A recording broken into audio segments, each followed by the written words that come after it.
पुढची बातमी पाहूयात। राज्य मंत्रिमंडळाची आज दुसरी बैठक होणार आहे। आजच्या बैठकीमध्ये महत्त्वाच्या निर्णयांवरती चर्चा होणार आहे। ओएसिस फर्टिलिटीच्या तज्ञांनी आयव्हीएफ उपचार पद्धतीद्वारे 1 लाखांहून अधिक जोडप्यांना मातृत्व प्राप्तीचा आनंद दिला आहे। मोफत अपॉइंटमेंट बुक करण्यासाठी आजच संपर्क साधा। जानेवारी ते मार्च 2024 या दरम्यान घेतलेल्या निर्णयांच्या अंमलबजावणीवरती चर्चा होईल। राज्यातील पीक पाणी परिस्थितीचा सुद्धा या बैठकीमध्ये आढावा घेतला जाणार आहे। लाडकी बहीण योजनेचा आजच्या बैठकीत आढावा घेतला जाईल। राज्यातल्या खराब रस्त्यांसंदर्भामध्ये कंत्राटदारांसोबत केलेल्या बैठकीचाही आढावा घेतला जाणार आहे।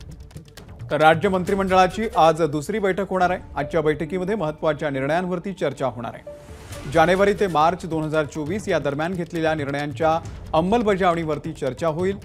राज्यातील पीक पाणी परिस्थितीचा सुद्धा या बैठकीमध्ये आढावा घेतला जाणार आहे। लाडकी बहीण योजनेच्या संदर्भात सुद्धा या बैठकीत चर्चा होणार आहे। तसंच राज्यातल्या खराब रस्त्यांसंदर्भात कंत्राटदारांसोबत केलेल्या बैठकीचाही गोषवारा या बैठकीमध्ये मांडला जाणार आहे।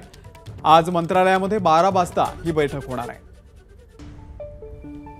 सुशांत सावंत अपडेट देतील। सुशांत, अमोल, आपण जर बघितलं असेल तर आजची राज्य मंत्रिमंडळाची बैठक महत्वाची आहे। त्याचं मुख्य कारण म्हणजे आपण जर बघितलं असेल तर रक्षाबंधनच्या आधी महिलांच्या खात्यात लाडक्या बहीण योजनेचा पहिला हप्ता जो आहे तो जाणार आहे। 17 तारीखला हा हप्ता महिलांच्या खात्यामध्ये जमा होईल आणि त्या संदर्भात आजच्या बैठकीत जी आहे ती चर्चा केली जाणार। त्याचसोबत आपण जर बघितलं असेल तर राज्यात सध्या रस्त्यांची दुरवस्था आहे आणि यावरून कुठेतरी नागरिकांमध्ये देखील रोष पाहायला मिळतो। त्यामुळे कंत्राटदारांसोबत जी चर्चा झाली त्याबाबत देखील राज्य मंत्रिमंडळाच्या बैठकीत जी आहे ती चर्चा होणार आहे। त्याचसोबत आपण जर बघितलं असेल तर राज्यातील अनेक भागात जे आहे त्याची पूर परिस्थिती आली होती।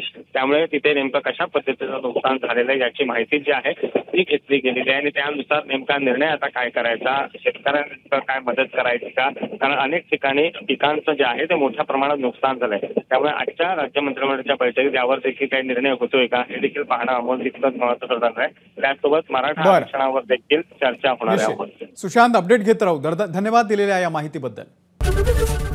एबीपी माझा, उघडा डोळे बघा नीट।